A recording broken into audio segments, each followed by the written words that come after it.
footsteps of my King. So Pastor Shane Idleman, let's dig right into Lent. This is a big topic this time of year, but I'm going to have you explain to us what Lent is. Well, anytime we've tried to promote something like this, you get, people kind of the Protestant, Roman Catholic kind of fighting in between there. Many Protestants do not understand the concept. It actually started back, I believe, around 325 AD, Council of Nicaea. That's when that council met. And then it was just it's actually 46 days. People don't know this, minus the Sundays. So it's 40 days. We do that, but it was started at 46 days if you take out the Sundays, or add the Sundays, I should say. There's a way that they did that. So it was just a time of remember, because remember the early church, and we've kind of lost that zeal. It was a time of reflection of the importance of the cross. I mean, let's talk about what we're preparing for, that Resurrection Sunday. And so they would prepare their hearts with the season of fasting and prayer, and kind of the Old Testament imagery of repentance, sackcloth, the ashes, the fasting, the prayer. And that's when it started. And then, of course, Roman Catholicism added some things with Ash Wednesday and the ash, but a huge amount of Protestants still celebrate this time of preparing our hearts for the Resurrection Sunday. Yeah, and let's talk about what can come out of that, because you have spoken a lot about fasting, right? But in the context of Lent, let's say somebody, in the Protestant world comes in and they say, we want to learn how to do this. We want to do it not because we're following, traditions made by man, but because we honestly want to do something sacrificial, for the Lord. Yes. What would you say to those people, and why should they maybe engage in that? Well, what I do, so it doesn't turn into, works-based, God, I'm going to get these blessings from God. I'm going to please God. One thing about fasting is it doesn't bend God's arm, but it bends my knees in a time of prayer and seeking Him. And so I would take it to the Lord, and maybe God's convicting them on areas that they need to be more. That's what it is. It's a preparation of self-discipline, basically. And there's a time of, man, I need to get off of media for a while. Many people give up food. I mean, that's really biblical fasting. If we want to get real technical, is water only, but that alarms a lot of people. But they can give up meals. Maybe I'm not going to eat breakfast. I'm going to just wait till the evening, kind of intermittent fasting, or OMAD, 1 meal a day type of thing. But then they pig out later in the evening. You're missing the concept there. So it's really, I would take it to the Lord and say, Lord, I want to clean my life of these areas. Help me understand what areas do I need help with self-discipline. And that's the wonderful thing about fasting, is you're starving King's stomach in order to be just pursuing God even more.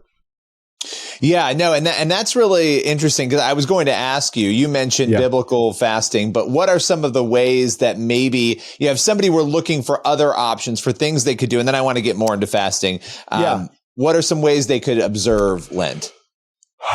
Well, the concept is a time of getting our hearts right as we go into Resurrection Weekend, Sunday. I mean, we have Friday night service, Saturday night service, Sunday morning services. So it's because it's powerful when your heart's right. You walk into the season where you've repented, your self-discipline. I don't think it should be a period of 6 weeks of self-discipline and then give up and go back to our old habits. This is a time to really instill some good habits into our life. So I would start with, there's a conviction usually in many of our hearts, what I need to give up, whether it's sugar, caffeine. A lot of people stop smoking. And the reason fasting is so hard, I'm going to drop a spiritual bomb right now. The reason fasting is so hard is actually not the fasting. It's the withdrawing from nicotine, sugar, caffeine, processed foods, chemicals, artificial. And so I can't fast. No, the problem is you're addicted. So begin getting off of those things that you're addicted to. And so that's why it's a wonderful season of preparing our hearts. And as you're praying and fasting more, you're really drawn in to just experiencing God in a more profound and powerful way. Now you're a pastor, obviously, and you, like everyone else, you've been on a faith journey. At what point in that journey did you feel like fasting is something I haven't been doing, it's something I need to be doing? What was sort of that change for you that led you into this? Oh, I remember clear as day this was about a decade ago.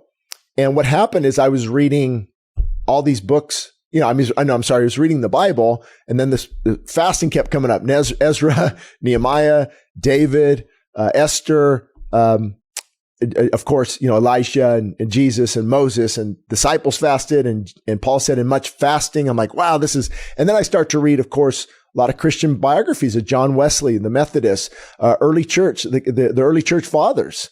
And like, wow, fasting was really an important part of the Didache or Didacte, however you pronounce it, early church writings. They would fast 3 days before being baptized. And so I finally, and I was convicted, because in America, in our culture, I think it is actually the hardest culture out there as far as when it comes to fasting, because they didn't have food on every corner. They weren't addicted to it was a matter of just denying the flesh so I can pursue God. Try praying after a heavy meal. It's not possible. I can't even preach. I preach on an empty stomach. I preach in a fasted state because of that very reason. I go to prayer meetings in a fasted state because there's just something, 50% of the energy of converting food is drains the body. And so the physical and the spiritual run parallel. So when I do something physically, it often affects the spiritual. So I jumped in my first day on a Saturday, and boy, that was tough. And I realized I was withdrawing from certain things. And then I went a weekend, and it turned into more. And I know to me, people might think I fast too much or extreme about it. Well, that's because I'm helping others. God's called me to that. So I'm writing books on it where people can download our books for free at the church website, Westside Christian Fellowship, free downloads.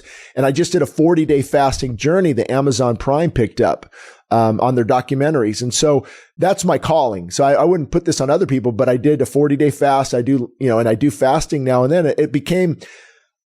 the impact was so profound in my preaching, in my daily life, in bringing the flesh under submission. Because think about it, I realized I was getting up. I want to go to Starbucks. I want to get a donut, and then I want to go to Chick-fil-A, and then I want to go here, and now I have to have chocolate, and now I'm going to eat too much. The flesh was just controlling every single aspect of the day. And so that's what fasting is. It's a time to say, flesh, be quiet. You're submitting to me. I'm no longer submitting to you. And it's thoroughly biblical. We could spend a lot of time just on the concept of fasting too. Yeah. And what would you say to people? And you just described some of the changes in your own life, right? Because there are people who might say, oh, well, what happens? What do I get out of this, right? Which is not the right way to think of things spiritually, but the reality is a lot of people are going to think that. Yeah. What would you say to them in terms of the benefits? Well, what's kind of motivating is anytime God calls us to do something spiritually, there are physical benefits. So, you could spend a lot of time on the physical benefits too, from autophagy to stem cell to telomeres on the DNA strand to Alzheimer's and dementia and even consuming certain cancers, tumors. The physical is incredible. But we don't do it because of that. So the spiritual it's buffeting the flesh. It's what am I going to get out of it? Yeah, I can't go into that other than, Lord, I need to know you more profoundly and powerfully. I need to starve this thing that is trying to draw me away from you. And there's been seasons where I just did recently, fasted and the sleep and you get up at 2 a.m. and on fire for God and worship sounds incredible and you're just broken before God. But then the withdrawals hit a little bit later in the day, and then you got to fight through those. And so I think it's just a wonderful opportunity. Think about it. We most of us can relate. King's stomach is in charge. He's in control, and everything's centered around food. We're always thinking about food, and there needs to be a season where we really I discipline my body daily, and I bring it into subjection. Paul would say. So when I preach to others, I'm not disqualified because there is something about discipline that is very biblical and very profound.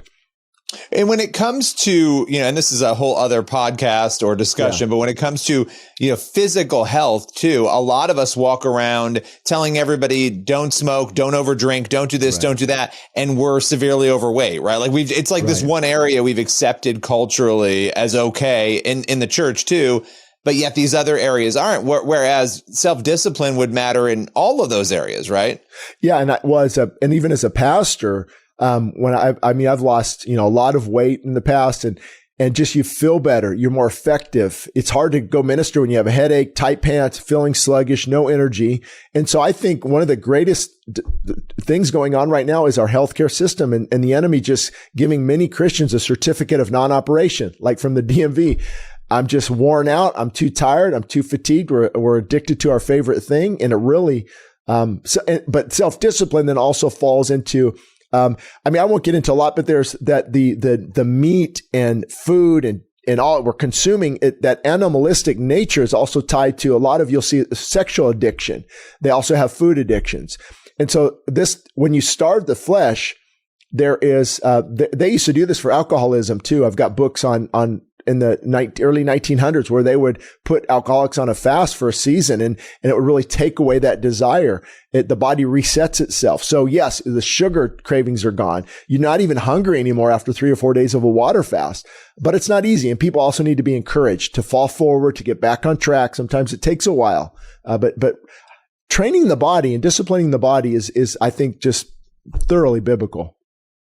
Well, Shane Idleman, as always, it is great getting to sit down and talk about this. We'll talk more about it. We'll have you back. Appreciate your time today. Sounds good, Billy. Thank you too.